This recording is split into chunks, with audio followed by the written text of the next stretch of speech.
everyone, I hope you watched my video prior to this, which was a video with my son Elijah, and he was showing us the curriculum that we used this year and some of the things that he has learned and our schedule for homeschooling.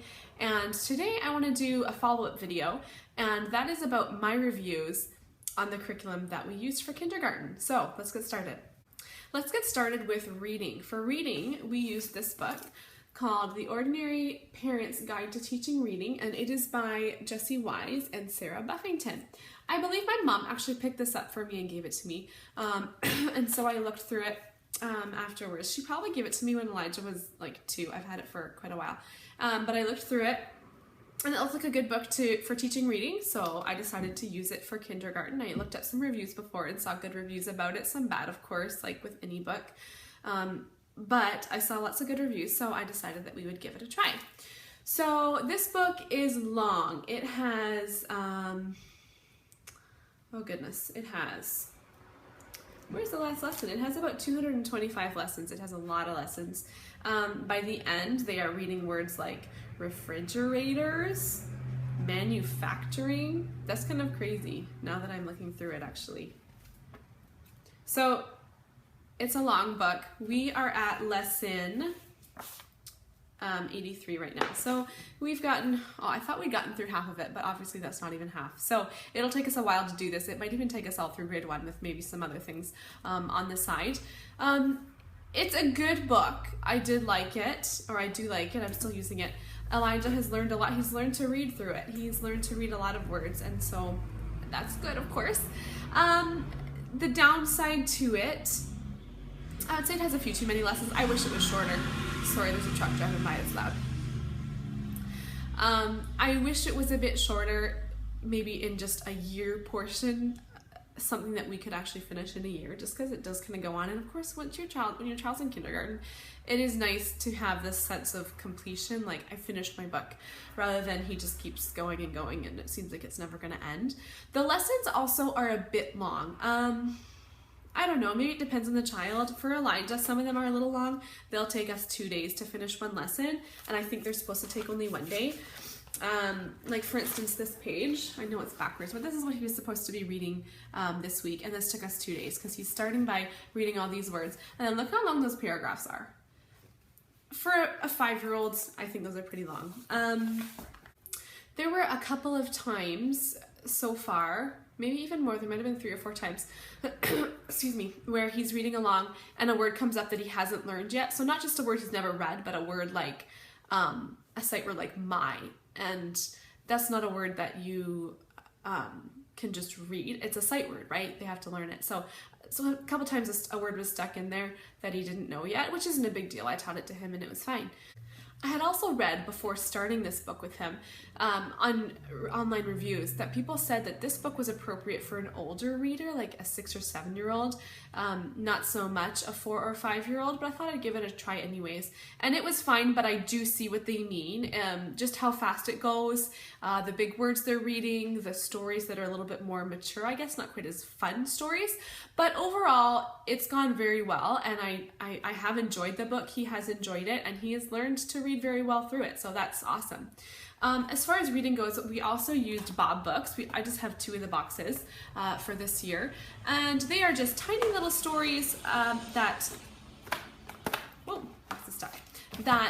a child can read. Simple stories, fun little stories, and Elijah did enjoy reading those, and he could read them very on in his kindergarten year. I could have gotten more advanced stories because they are fairly easy words, but it's still good practice for him to read and recognize the sight words and just get quicker at reading. I would say the only downside to these is that because they are not made by the same company or author as the reading book he is using, a couple times like the words were out of order. For instance, he would read, even yet in his reading lesson book, he has not learned the word they, T-H-E-Y, but they is in these books all the time. So it's just a different order of learning. And then in these books, the books are very easy, like Matt sat, Matt hid, which is great, but he can read words now like,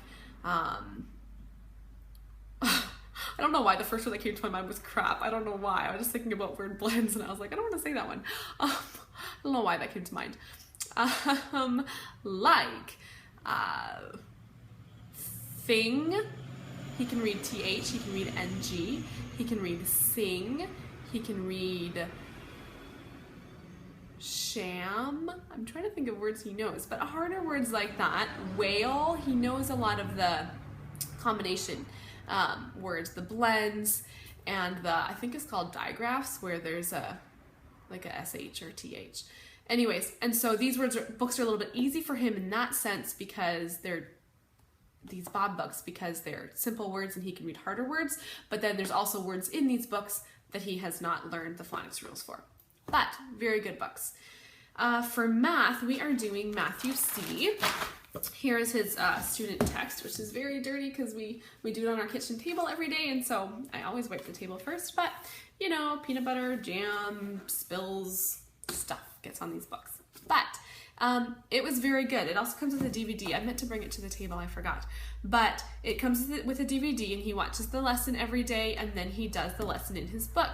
And he usually does half the lesson in his text. His text has, for instance, lesson 1 has 1 A, B, C, D, and F. Each one is 2 pages. He'll usually do A, B, C one day, D, E, F the next, which is still pretty good because he's doing 6 pages a day. And he's gone through it pretty quick. He caught on really quickly to this and he enjoys it. He loves watching movies, and so he loves watching his math lessons on the TV as well, which sounds kind of crazy, but he does. He's like, is it my day to watch the math? And then each lesson on the TV is only about 5 minutes, but he'll want to watch extra lessons, so I'll just let him watch and I'll get something done while he's watching it, and then he'll come sit and do his math work. And it's very good. It's very well written, nice size, in a great order. He's done very well with that. The only thing I bought, which I did not need to buy, was this instruction manual. I had read online. Again, I was doing a lot of reviewing online before buying my stuff, and obviously you take people's advice with a grain of salt because it's different. Every child's different, every parent's different. It depends on the person, what you want to use. But people were saying, buy the instruction manual, even though it's only kindergarten, buy it, it will really help. I opened it like twice and it's like, I do not need this. I don't know why I bought an instruction manual because it's basically just answers. I imagine if your child's having a hard time learning, it gives you some extra tips in how to get that point across to your child. I think it does have that in here. So if they're having a hard time, that can be a help. Elijah did catch on quick, so I never use this, but I'll hang on to it and maybe I'll use it with my other children if they have a hard time with math when they get there. Also, I can see how if we're still using Matthew C when Elijah's in grade 5 or 6, you know, maybe even 3 or 4, I'll buy the instruction manual because it could help me with maybe things I've forgotten.